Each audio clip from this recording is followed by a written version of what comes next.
right, let's dive into this red pill stuff head first with this book, The Empathy Gap. Oh, yeah, I've heard of this one. It's supposed to be pretty intense. Yeah, it really goes deep into some of the challenges men are up against these days and like how society kind of just doesn't seem to get it.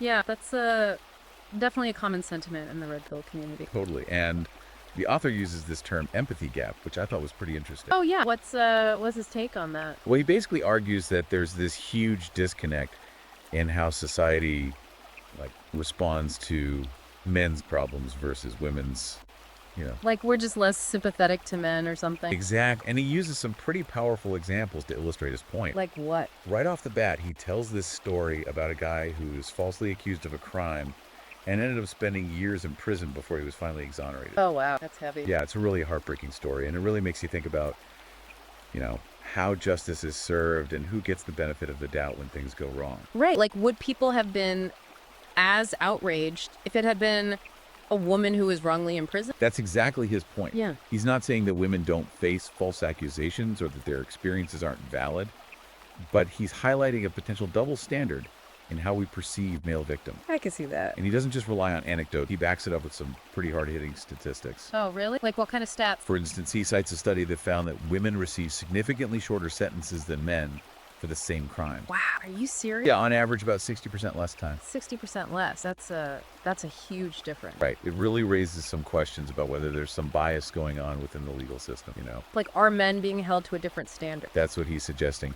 And it makes you think about the implications for things like divorce settlements and custody battles, where those perceptions could have a major impact on men's lives. Yeah, I see what you mean. It's kind of scary when you think about it. Definitely. And so he's saying this empathy gap goes beyond just the legal system. Absolutely. He sees it everywhere, from mental health care to how we view masculinity in general. Okay, I'm curious to hear more about that. But one of the things that really jumped out at me was the statistic about male suicide rates. Oh, yeah, that's a touchy subject. It's a tough one, but it's something we need to talk about. Men are way more likely to die by suicide than women, even though women are diagnosed with depression at much higher rates. So it's like a paradox. Exactly. Right. And the author explores a few different explanations for this.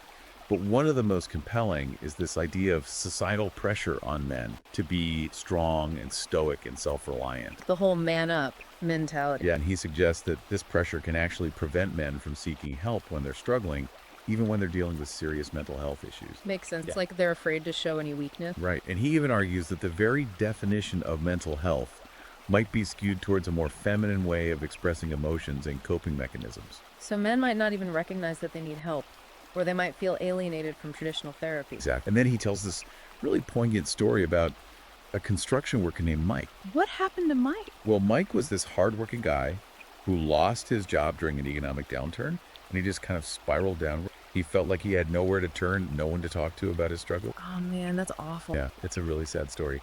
And it illustrates how societal pressures combined with economic hardship and a lack of support can create this perfect storm for men's mental health. It's like we're setting them up to fail in a way. That's kind of how it feels. Yeah. And the author's point is that if we had a better understanding of the pressures men are facing, maybe there would be more resources available, more support systems in place, less stigma surrounding men seeking help. I think you're right.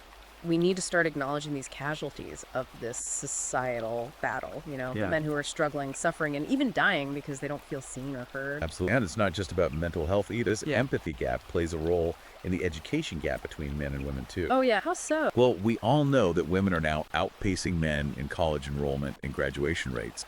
But the author really digs into the potential reasons behind this trend. What's his take on it? He explores this idea that maybe societal expectations are subtly steering young men away from higher education, pushing them towards more vocational or trade-oriented paths.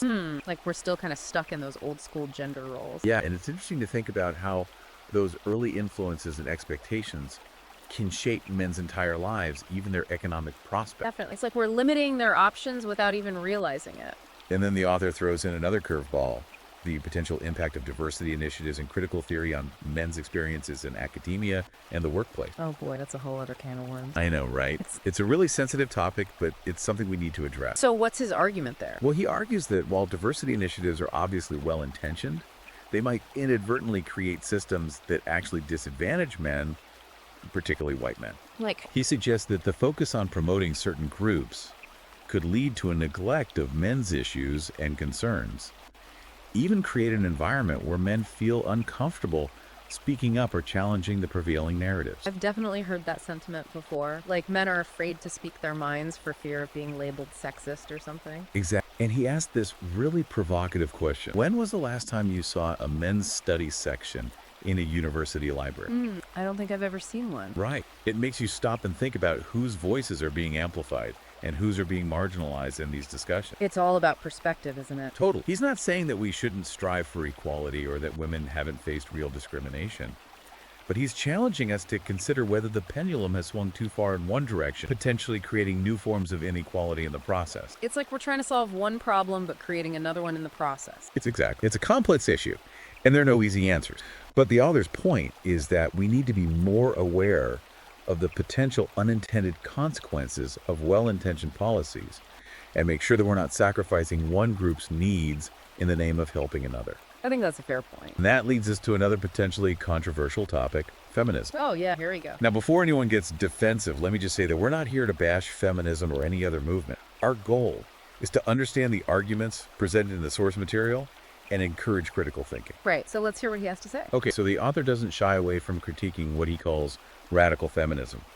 He argues that some branches of feminism, particularly those with a more militant or anti-male stance, might actually be contributing to the very problems he's trying to address. Interesting. So what kind of examples does he give? He points to things like the portrayal of men as inherent predators in discussions about sexual assault, or the argument that certain laws like the Violence Against Women Act, VAWA, are inherently biased against men even when they're the victim. That's a pretty bold statement. It is. And he's not saying that women don't experience violence or discrimination, but he's suggesting that we need to be careful about painting all men with a broad brush, and we need to be mindful of the potential for false accusations and the damage they can inflict. It's about finding that balance, right? Yeah. Recognizing the complexities of the issue. Exactly. It's a delicate balance, and the author acknowledges that. But he's urging us to have a more open and honest conversation about these issues, one that doesn't shy away from difficult truths or uncomfortable perspective. I can get behind that. He believes that by acknowledging the full spectrum of human experience, the good, the bad, and the messy, we can start to bridge the divide between genders and create a society where everyone feels valued and respected. That's a great goal. I think we could all agree on that. Absolutely. And that's really what this deep dive is all about, exploring these complex issues and trying to understand the different perspectives involved. Sounds like we've got a lot more to unpack. We do. We've only just scratched the surface. In the next segment, we're going to delve even deeper into the historical and societal forces that the author believes have contributed to this empathy gap and the challenges men face today. Can't wait. I'm ready to go deeper. Me too. This is where things get really interesting. Okay, so we talked about this empathy gap, but like, where does it actually come from? Is it something new or does it go way back? Yeah, the author actually takes us on this kind of crazy trip through history to look at how, like, what's expected of men has changed over time. I mean, like, over centuries even. So he's saying it's not just a modern thing. Right. He argues that for most of history, men were seen as expendable. Yeah. You know, the warriors, the protectors, the ones who sacrificed themselves for everybody else. That's kind of bleak. It is. And he gives some pretty intense examples like male conscription, where men were forced to fight in wars whether they wanted to or not. Yeah, that's a pretty stark example of how men's lives were often considered less valuable than women's, especially during times of conflict. Exactly. He traces this attitude all the way back to ancient civilizations, where men were sent off to battle while women stayed home to take care of things. So it's like this deeply ingrained pattern. Right, and he says it's a pattern that's repeated throughout history, from the Roman legions to World War I and II. And even though we don't really have conscription anymore, he argues that this underlying belief that men are expendable still exists today. Yeah, he points to the fact that men are still way more likely to work in dangerous jobs like construction or mining or law enforcement. It's true. Those are pretty risky professions. Yeah, and they're the ones society expects to take those risks, you know, put their lives on the line, often without much reward or even recognition. It's like their sacrifices are just expected. Right, and he ties this back to the empathy gap, saying that this historical devaluation of men's lives might be one reason why we're less likely to empathize with their struggles today. Wow, that's a really interesting connection. I never thought about it that way. Yeah, it makes you wonder how much of our current gender dynamics are just echoes of these ancient patterns. Totally. So it's not just about war and dangerous jobs. No, he also talks about how these historical expectations of masculinity have affected how men relate to money and power. Oh, that's interesting. How so? Well, he brings up the topic of taxation and argues that men actually bear a much bigger share of the tax burden. Oh, really? I always hear about the wage gap, but I guess there's a tax gap too. And he cites statistics showing that men pay more in income tax, property tax, even sales tax. Even though women are working more and earning more these days. Exactly. And he suggests that this might be because of that old expectation that men are the provider, the ones who are supposed to financially support their family. Makes sense. A lot of guys still feel that pressure. Definitely. And it's not just about how much money men are paying in taxes. He also looks at how that tax revenue is distributed. So where's all that money going? Well, he argues that women are often the primary beneficiaries of social programs and welfare systems. That's an interesting point. Yeah, and he even suggests that this financial imbalance shows up in divorce settlements, where women often receive alimony and child support payments that put even more of a financial burden on men. It's like a double whammy. Right. And he acknowledges that it's a complex issue with a lot of factors involved, but he's raising some important questions about fairness and equality and unintended consequences. It's definitely something to think about for sure. Absolutely. And then finally, he tackles one of the biggest differences between men and women, the lifespan gap. Yeah, it's no secret that women tend to live longer than men. Right. But the author digs into the reasons behind this and looks at both biological and societal factors. Okay, so what does he say?